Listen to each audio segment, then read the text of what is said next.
Assalamualaikum warahmatullahi wabarakatuh, sahabat-sahabat Anas sekalian. Pada hari ini kita akan mendengarkan satu cerita nyata langsung dari pelaku perjalanan pengalaman awal pertama sampai kemudian sedikit sekelumit kehancurannya. Ini belum kita merekam semuanya, hanya sebagian, bahwa dia harus hancur gara-gara kenal yang namanya judi slot, sahabat-sahabat. Yang awalnya dia bekerja sebagai salah satu karyawan di bank, punya usaha jasa yang sangat tinggi omsetnya, ratusan juta, sahabat-sahabat. Sampai hari ini akhirnya dia harus hancur dan kacau. Bahkan dia harus merelakan mobil-mobilnya terjual, hutang di bank, rumah digadaikan. Itu pun belum menutup, sahabat-sahabat sekalian.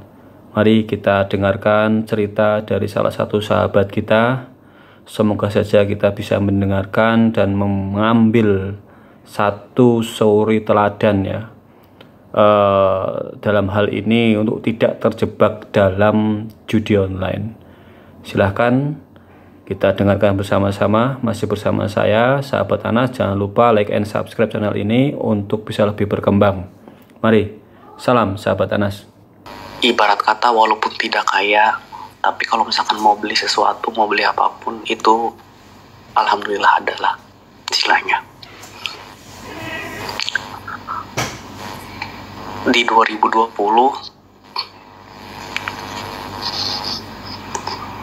saya ngelihat teman saya lagi main. Saya nggak tahu awalnya itu apa. Oh ya, saya juga kerja di salah satu bank BUMN. Pada waktu itu saya kerja di salah satu bank BUMN. Ya saya nggak sebutin lah nama banknya.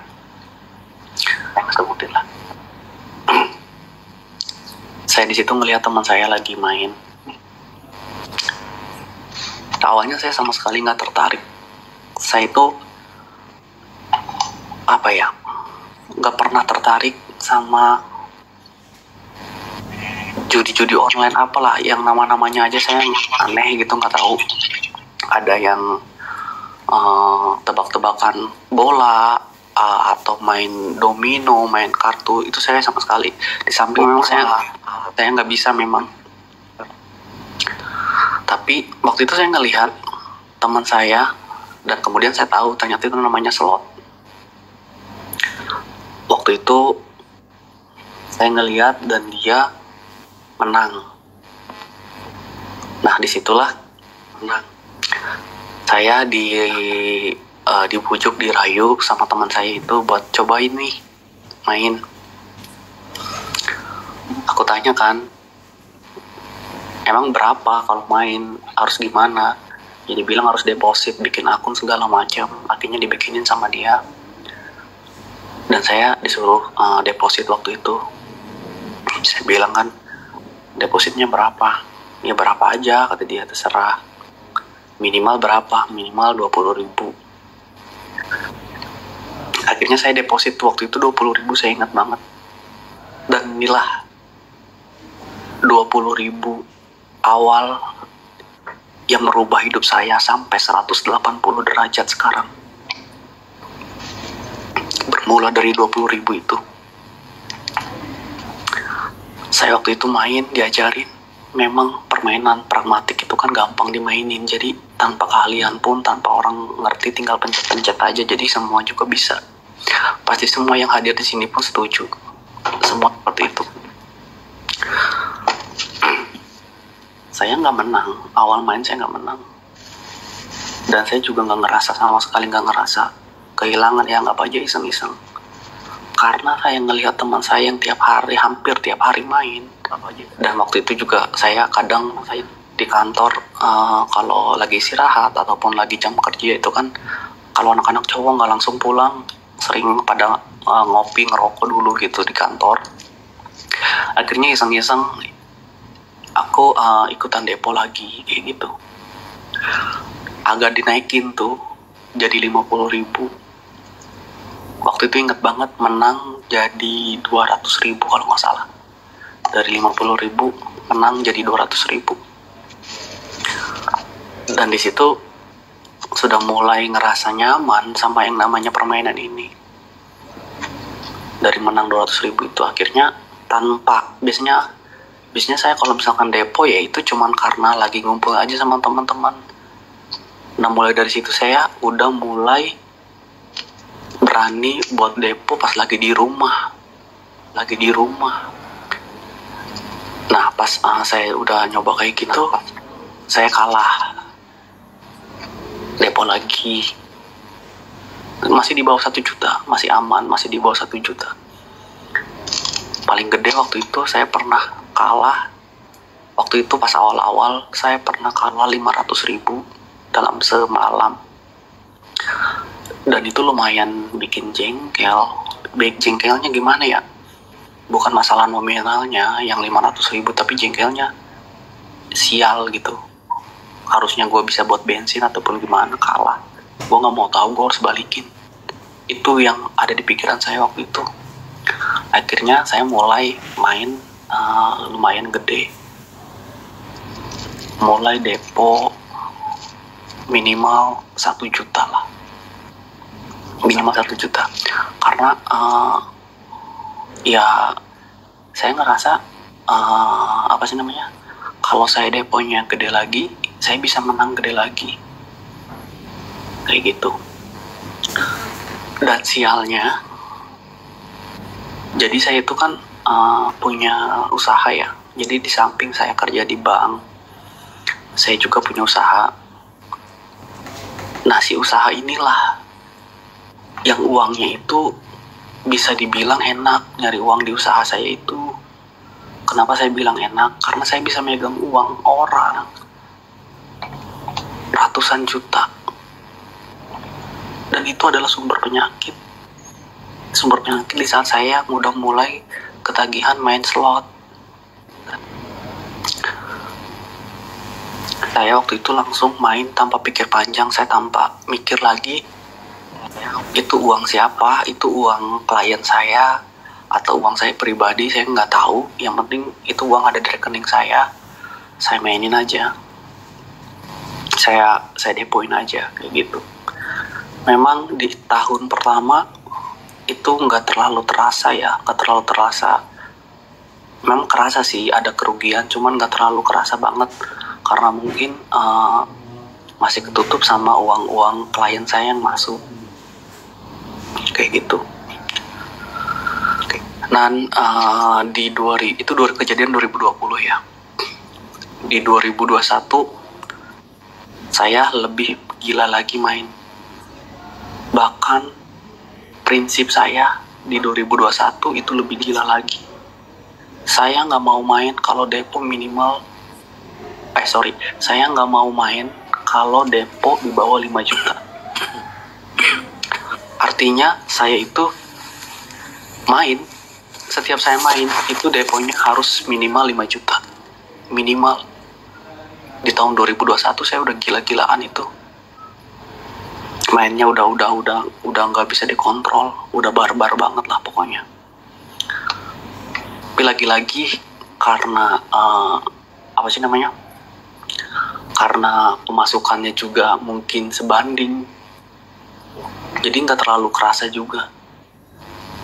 Dan permasalahan itu mulai keenakan juga karena saya sering menang terus mainnya. Dan belakangan saya baru tahu ternyata ya kemenangan saya itu ya sesaat gitu loh. Saya pernah menang. Ya ini jangan jadiin motivasi ya buat kalian. Justru ini harusnya jadiin kayak semacam racun. Kenapa ya? Mungkin dia juga ngeliat story depo saya yang gede. Jadi saya pernah dikasih menang itu sampai 120 juta dalam sekali main. 120 juta.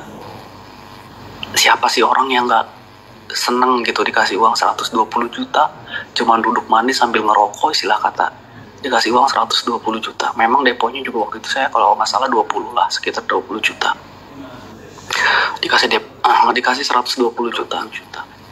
Nah di situ Tambah gila, udah beneran lebih gila lagi. Depo itu harus minimal 10 juta setelah ada kejadian dikasih menang itu.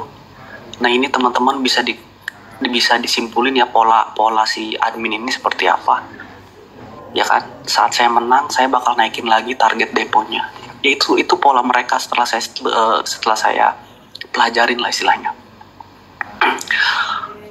Dan di hampir awal-awal 2022 lah, semua baru terasa pahitnya ketika saya mau bayar vendor, karena saya usahakan di bidang jasa ya, jadi saya juga harus bayar orang juga gitu. Nah di situ saya ada minus. Saya bingung, loh kok minus ya? Saya baru itu selama saya punya usaha saya bisa minus kayak gitu. Saya bingung, loh gimana ya? Akhirnya saya bayar dari uang klien di bulan berikutnya. Jadi yang masuk buat bayarin bulan ini. Artinya saya bulan besok itu saya udah gak dapet keuntungan dari klien saya. Nah begonya saya, ada klien masuk, bukannya saya buat nutupin, tapi malah saya depoin dengan harapan buat ngebalikin uang saya yang udah diambil nih sama si slot ini. Itu pemikiran penjudi seperti itu. Dia mikirnya pasti bisa nih gue balikin lagi. Tapi ternyata tahu teman-teman, makin dalam.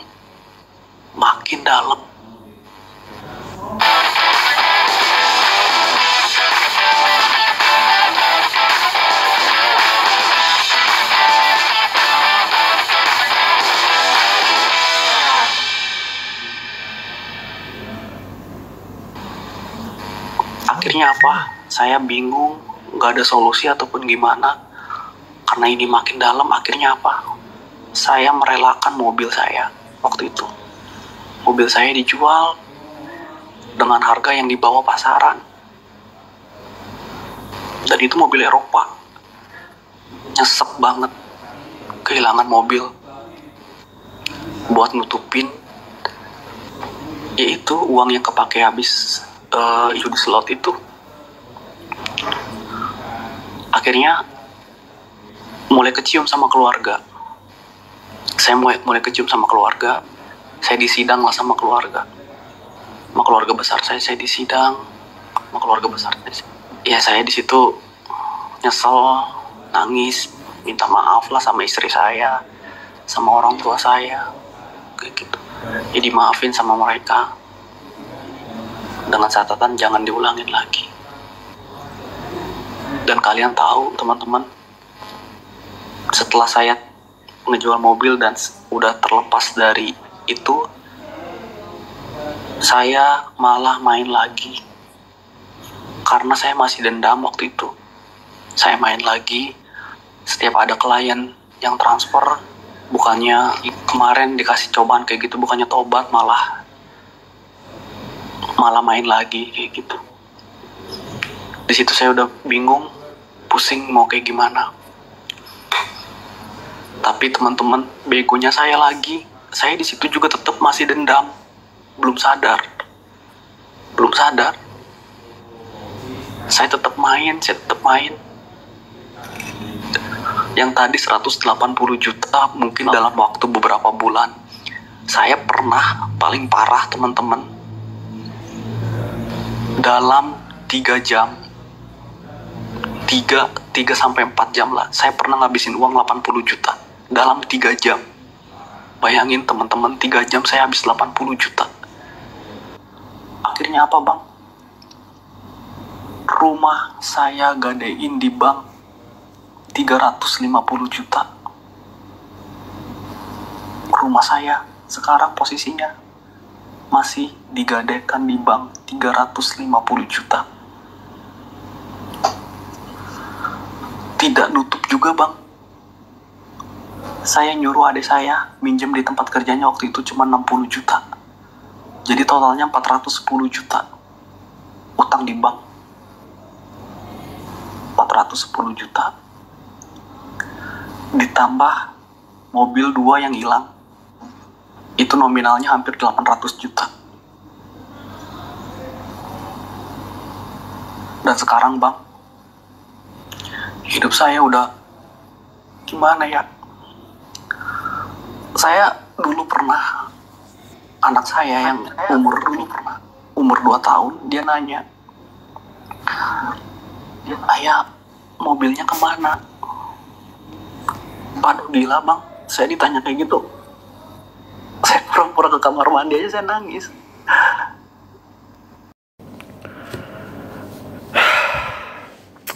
Demikian tadi sahabat-sahabat cerita dari salah satu sahabat kita yang berada di jauh sana. Tadi sudah dijelaskan ya, awal kenal judi slot itu berangkat dari 20.000, 50.000 sampai kemudian 1 juta sampai barbar puluhan juta. Bahkan sahabat-sahabat dari cerita tadi, dalam semalam 3 jam saja dia kalah 80 juta sahabat-sahabat.